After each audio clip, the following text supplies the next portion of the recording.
For more than 60 years, scientists have pursued one of the toughest physics challenges ever conceived, harnessing nuclear fusion, the power source of the stars, to generate abundant clean energy here on Earth. Today, researchers announced a milestone in this effort. For the first time, a fusion reactor has produced more energy than was used to trigger the reaction. X-rays from the wall impinged on the spherical capsule.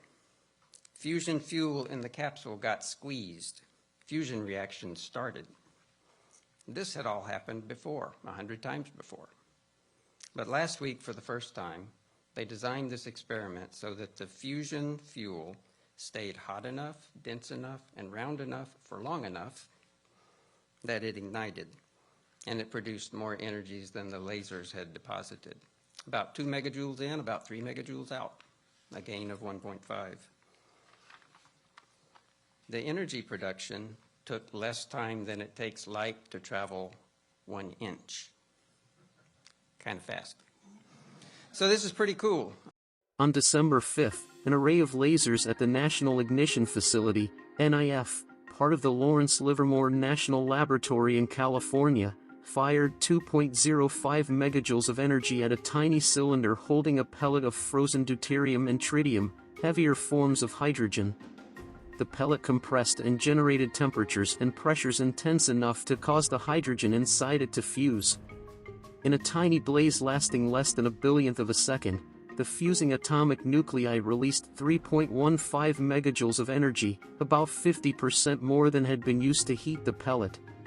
Though the conflagration ended in an instant, its significance will endure. Fusion researchers have long sought to achieve net energy gain, which is called scientific break-even. Simply put, this is one of the most impressive scientific feats of the 21st century. In reaching scientific break-even, NIF has shown that it can achieve ignition, a state of matter that can readily sustain a fusion reaction. Being able to study the conditions of ignition in detail will be a game-changer for the entire field of thermonuclear fusion, says Johann Frenge, an MIT plasma physicist whose laboratory contributed to NIF's record-breaking run. The achievement does not mean that fusion is now a viable power source. While NIF's reaction produced more energy than the reactor used to heat up the atomic nuclei, it didn't generate more than the reactor's total energy use. According to Kim Butel, director of Lawrence Livermore National Laboratory, the lasers required 300 megajoules of energy to produce about 2 megajoules worth of beam energy. I don't want to give you the sense that we're going to plug the NIF into the grid. That's not how this works, Butel added. It's a fundamental building block. Even so, after decades of trying, scientists have taken a major step toward fusion power. It looks like science fiction, but they did it, and it's fantastic what they've done, says Ambrogio Fasoli, a fusion physicist at the Swiss Federal Institute of Technology in Lausanne. Though nuclear fusion and nuclear fission both draw energy from the atom, they operate differently. Today's nuclear power plants rely on nuclear fission, which releases energy when large, heavy atoms such as uranium break apart due to radioactive decay. In fusion, however, small, light atoms such as hydrogen fuse into bigger ones. In the process, they release a small part of their combined mass as energy.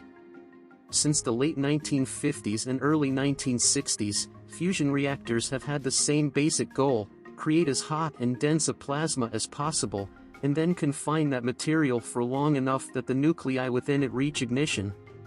The trouble is, plasma is unruly, it's electrically charged, which means it both responds to magnetic fields and generates its own as it moves. To support fusion, it has to reach truly staggering temperatures. Yet it's so diffuse, it easily cools off. Physicist Ricardo Betti, an expert on laser-driven nuclear fusion at the University of Rochester, likens the challenge of fusion ignition to burning gasoline in an engine. A small amount of gasoline mixes with air and then ignites from a spark. The spark isn't massive, but it doesn't have to be. All it has to do is ignite a small fraction of the gasoline-air mixture. If that tiny fraction ignites, the energy it releases is enough to ignite the rest of the fuel. NIF's method of sparking the nuclear fuel starts with a peppercorn-sized pellet that contains a frozen mix of deuterium and tritium, two heavier isotopes of hydrogen. This capsule is placed within a gold cylinder roughly the size of a pencil eraser that's called a hohlraum, which is then mounted on an arm in the middle of a large, laser-studded chamber. To trigger fusion, NIF fires 192 lasers all at once at the hohlraum, which angle into it through two holes.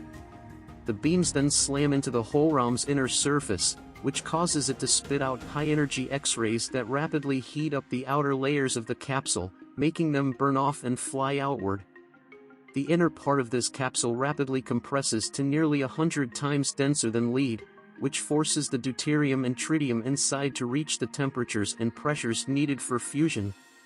In 1997, the National Academy of Sciences defined what ignition would mean for the facility, which broke ground that same year. When fusion energy released exceeds the energy of the lasers, the facility opened in 2009, and reaching this threshold ended up taking more than a decade. In August 2021, NIF reported its best-ever experimental run up to that point, 1.32 megajoules of released fusion energy for 1.92 megajoules of inputted laser energy. The 2021 run signaled that ignition could be achieved within the NIF reactor. To finally cross the threshold, NIF researchers made a few minor tweaks, which included operating at slightly higher laser energies. Any small changes, if you do them right, will have significant changes on the outcome, Fringe says. It's hard to say when, or even if, this work will yield a new energy future. But fusion researchers see the technology as an incredible tool for humankind whenever it's ready, whether that's 20, 50, or 100 years from now. When people say fusion is very complex, it's true, but when people say that fusion is too complex, it's not, Fasoli says. We know how to do complex things. Going to the moon is not simple. Achieving this result in fusion, it's not simple. And we've demonstrated we can do it.